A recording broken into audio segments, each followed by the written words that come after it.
Assalamualaikum warahmatullahi wabarakatuh. Perkenalkan, nama saya Rohila dengan NIM 250213100017 dari Prodi Komunikasi Penyiaran Islam, kelas 2551A. Tujuan saya membuat tugas ini untuk memenuhi tugas ujian tengah semester mata kuliah komunikasi interpersonal yang diambil oleh Dr. Haja Pipi Husnawati, SE, MSI. Dalam video ini, saya akan menganalisis komunikasi interpersonal antara Raffi Ahmad dan Baim Wong dalam salah satu video yang diupload oleh Noiseware dalam channel YouTube Noise Raffi Web. Link video tersebut akan saya tampilkan di deskripsi video. Selamat menyaksikan. Pertama kali di dunia entertain itu gua ketemu sama orang tuh dia sebenarnya untuk di sinetron. Jadi sinetron pertama gue adalah Tunjuk Satu Bintang. Betul. Itu sinetron lu juga? Sebelum saya menganalisis komunikasi interpersonal antara Raffi Ahmad dan Baim Wong, saya akan menjelaskan apa itu komunikasi interpersonal.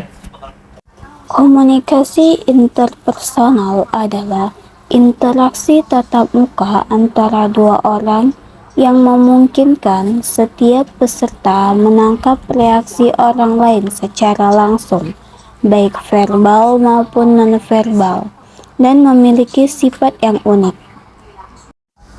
Kenapa sih disebut unik? Karena komunikasi interpersonal memiliki 3 hubungan yang baik. Yang pertama, afeksi. Afeksi adalah keinginan untuk memberi dan mendapatkan kasih sayang. Dalam video tersebut, afeksi dari Raffi Ahmad berupa penerimaan dan validasi membuat hubungan mereka bertransformasi dari sekedar teman nongkrong menjadi sahabat seumur hidup. Raffi menjadi pelindung atau penasihat di saat Baim lagi jatuh. Begitupun sebaliknya. Gila aja lu. Wih, gila. Iya beneran, parah itu, udah kemana-mana. Bener juga sih. Iya. Tapi berarti udah kita bertemannya udah 20 tahun ya. 20. Gila, udah 20 tahun loh gue sama si Baim sama si Irwansyah tuh udah 20 tahun loh. Ya paling ya alhamdulillah sih sampai sekarang kita masih sering komunikasi, masih sering ngasih masukan. Bener. Kalau ya meskipun gak tiap hari ketemu, tapi tahu aja. Yang kedua, yaitu inklusif, yakni keinginan untuk menjadi bagian dari kelompok sosial tertentu, atau komunikator ingin menjadi komunikan, begitupun sebaliknya. Di dalam video tersebut, Raffi memaksa dan mengajari Baim untuk Baim mengenal dunia YouTube. Jadi, inklusifnya, Raffi mengikut sertakan Baim dalam kesuksesannya. Kayak maksudnya sampai tahun 2022, dari tahun 2002 kita ketemu terus ya. Hampir, maksudnya setiap kali ada apa ya sering ketemu gitu. Anehnya ya, yang buat gua seperti ini yang di YouTube kan lu juga, lu yang minta, Oh lu yang iya. suruh waktu itu di Bener-bener. sini di kolam renang. Iya. Lu buat dong katanya, abis itu lu bilang kenapa sih gua harus buat YouTube, buat digital YouTube. tuh nanti jadi ini deh bagus kata lu gitu kan. Iya bener sih. Ngapain gua harus ngapain, lu gua ikutin deh samyang Iya waktu itu ada demi. Yang ketiga yakni kontrol, yaitu kebutuhan untuk mempengaruhi orang atau peristiwa dalam kehidupan. Dalam video tersebut, Raffi dan Baim sempat berantem hebat dan tidak berkomunikasi, tetapi mereka berhasil menyelesaikan masalah dan mengambil keputusan dengan tidak berbisnis berdua lagi, supaya tidak menimbulkan masalah ke depannya. Iya bener. Tapi gue sama si Baim dulu pernah buka klub kita ya di Iya, Bali ya. iya. Gue pernah berantem nih sama dia. Tadi ngomong Masalah bilang. duit. Terus Bukan duit, masalah. bahaya tuh emang duit Tapi tuh. emang masalah duit itu bahaya. Tapi Enggak. jadi kita itu lebih ini sih. Cuman emang bener berantemnya aneh lah, maksudnya ya ada kanan kiri tiba-tiba kok ke arah kita berdua ya, tapi untungnya kita nyelesain berdua gini. Saya ini gimana sih? Nah, dengan terlaksana ketiga hubungan tadi, maka komunikasi interpersonal dapat terjadi.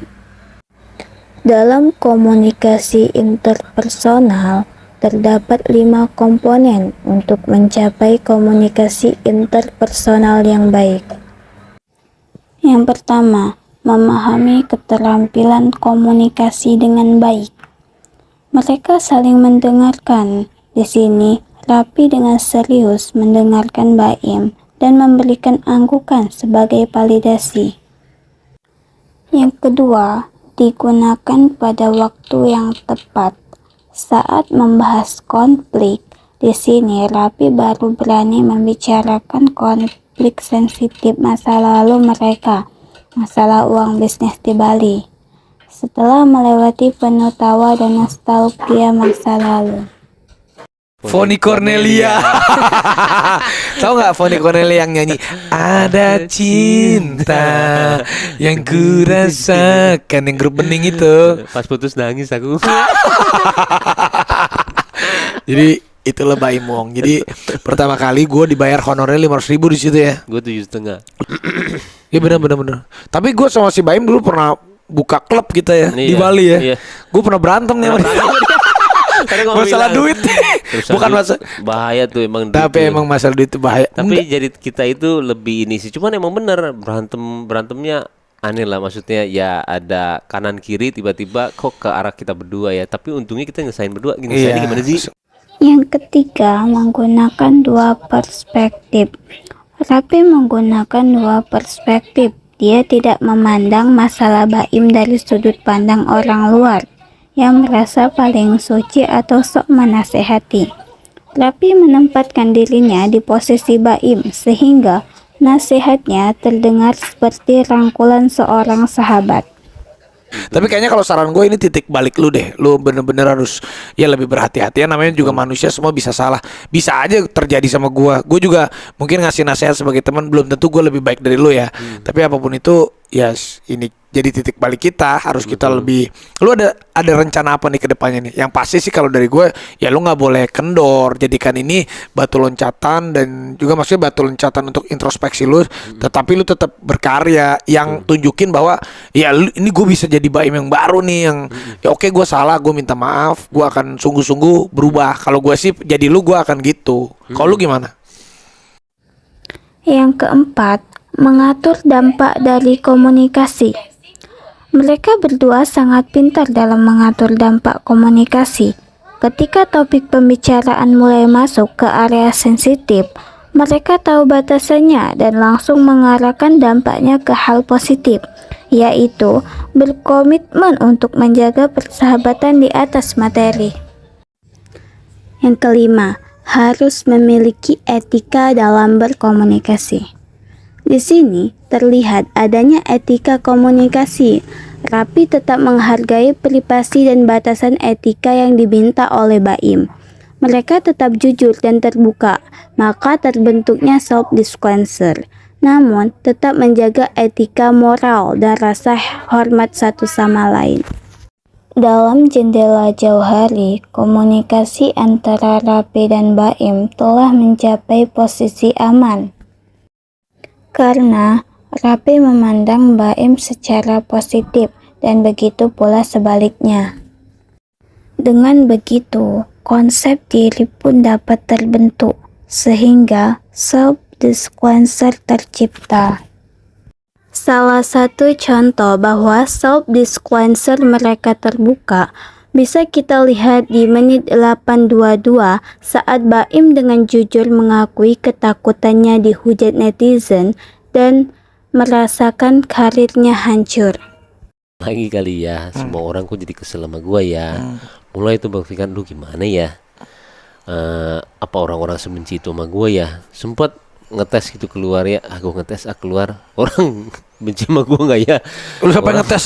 Ngetes lah, kan gua nggak pernah keluar kalau udah begitu. Oh, lu kalau ada masalah gitu lu di rumah aja? Di rumah dulu aja, nenangin kenapa ini. Introspeksi. Pas keluar juga, duh bakal ditimpukin ya sama Terus orang. lu Dari komunikasi antara Rapi dan Baim, komunikasi tersebut menggunakan model transaksional karena memfokuskan pada proses komunikasi dua arah yang dinamis, di mana kesalahan Baim dijadikan tempat bercermin bagi Rapi, dan dukungan Rapi menjadi kekuatan bagi Baim untuk berubah. Baik, sekian video analisis dari saya. Apabila ada kekurangan, saya mohon maaf.